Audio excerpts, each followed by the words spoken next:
Marhaba, ahla wa sahla. We are having another lesson today. We've got one for you on the greetings, the most popular greetings. These are the essential greetings that you're going to hear all the time, especially here in Jordan. The first one we're going to look at is all over the Muslim world and Arab world. Then we have another one. The second one is going to be in Jordan, the Levant more, but they're extremely popular greetings. So when you walk in, it's in the Arab culture, when you walk in a room, when you see somebody for the first time, you walk into mahal or whatever, somebody's shop, you're going to give a greeting. It's on you to do that more than the other person, okay? So you're expected to make the greeting. And what you're going to say is usually the most popular way to say a greeting or hello to someone is to say, Assalamu alaikum. Assalamu alaikum. And here it is written in the transliteration. Assalamu alaikum. Alaikum is with the ayn. This means the peace, literally the peace on you. The peace on you. So it's a religious greeting. And you might think, well, in the West we don't use religious greetings, or in other parts of the world. But that's actually a very good thing here, and it's so common, people don't even think about it. So you're not religious if you say Assalamu alaikum in the Arab world. If you're in the West, yes, that may be the case, but not here. So, Assalamu alaikum, and then the other person is then to respond. It's always a response. So if somebody says Assalamu alaikum, almost always, if you care about that person or you're wanting to at least acknowledge them, you will use this response. Wa alaikum assalam. Wa alaikum assalam. Wa alaikum assalam. There it is. Wa alaikum assalam. So what you're saying is, and on you the peace. Okay, so on you peace. All right. Now, many people will add another aspect to this. So if you even want to go farther than just saying wa alaikum assalam, if you want to one-up the person, not really one-up, but the idea is that you take it even farther. Like, like Arabs, they have like marhaba, marhabtain. Okay, so it's not enough that they just say, you say hello to them, they're going to say two hellos. So this is in keeping with that idea of you give somebody a blessing, they say, oh, well, double on you or triple blessing on you. And that's kind of a good thing. It's not negative at all. But, so if somebody wanted to do that, they would say, wa alaikum assalam wa rahmatullah wa barakatuh. Okay? So, wa rahmatullah wa barakatuh. So, wa barakatuh means basically, wa rahmatullah, this is the mercy of God. And then you have the barakatuh is His blessings. The mercies of God and His blessings. All right, so let's do that again. Someone says, Assalamu alaikum. And then you say, Wa rahmatullah. Well, wait a minute. Let me tell you something. That reminded me of something I did, that little mess up.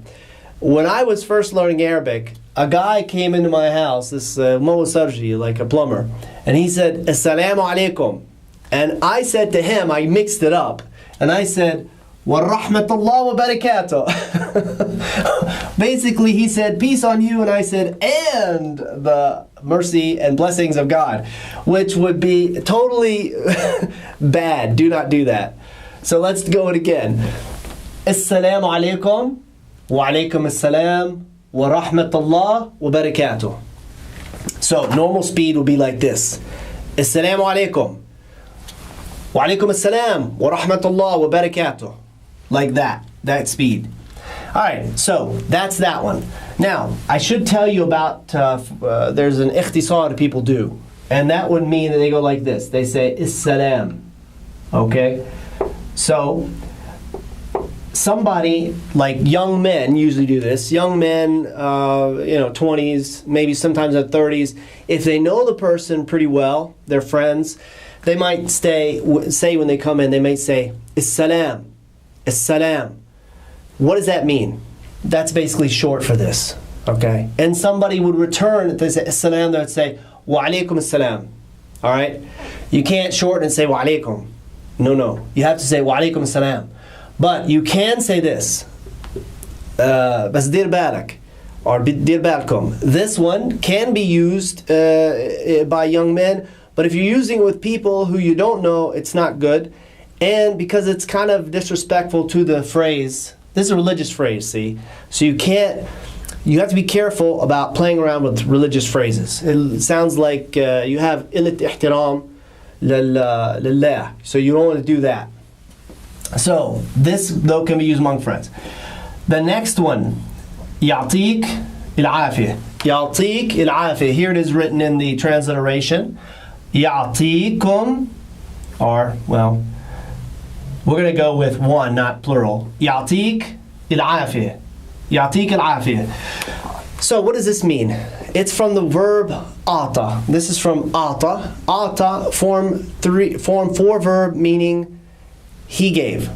So this literally means he gives you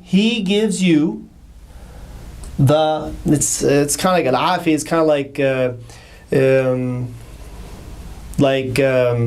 al-afi is like strength, like this. So God give you strength or health. Al-afi is more health. Let's just say health. Okay? So, يعطيك العافية means you say this to a man. If you're talking to a girl, you would say يعطيكي العافية. يعطيكي العافية. If you're saying it to a boy, so you would add here to a girl, يعطيكي العافية. Here you would add يعطيكم العافية. يعطيكم العافية. This is for a group. If it's a group of girls, a group of guys, it doesn't matter. A group of mixed girls and guys, يعطيكم. And then this is for يعطيكي, which let's just put in, not an I, let's put in 2 E's. يعطيكي العافية. Okay, so now that goes back to this, Assalamu alaikum. It doesn't matter who the gender is. It could be girl, guy, a bunch of people. It's always plural. Assalamu alaikum. Okay? That's gender neutral. Here, this, يعطيك العافية, you have to say the gender correct. So if it's a girl, you say يعطيكي العافية. Alright, so now, يعطيك العافية, and now we're going to go to, what is the response? Allah يعطيك. Alright, Allah يعفيك, excuse me. Allah يعفيك. So, the response is, Allah يعفيك is Allah يعفيك. Like, يعفيك means the same, it's the verb from this word here, العافية.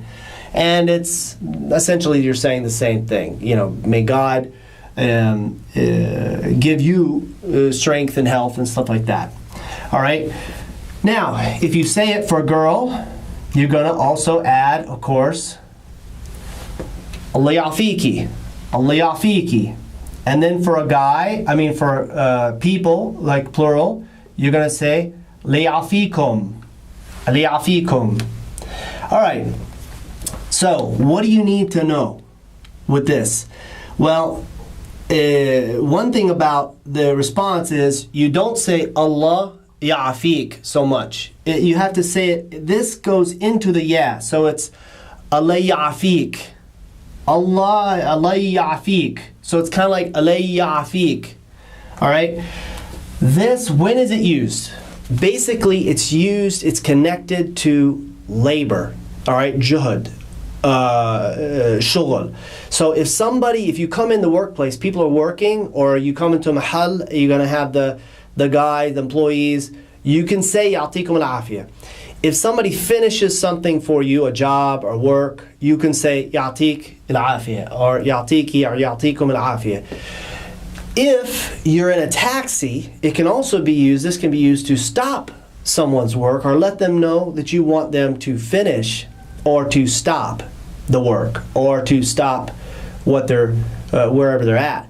Like in a taxi, for example, you could say, if somebody drives you and you reach the place, and instead of saying stop, okay, you will say يعطيك العافية to the driver. يعطيك العافية. And that means for him, he knows, okay, he's saying, it's like me saying good job, thank you. and then he lets you out. So that's the very polite way to say it. يعطيك العافية for a taxi driver. Stop, basically, is what it means. So it is connected to work. You would not say it if people are if they're not doing any work or whatever, or they haven't finished work. Like maybe sometimes people would come home from work and the wife would say يعطيك العافية. Or if somebody finishes a meal, they'll say, like they cooked a meal, يعطيكي العافية or يعطيك العافية. So it is connected in work. So most situations you're going to use it. But just be careful that you use it in situations involving work, because that's basically what it's used for. All right?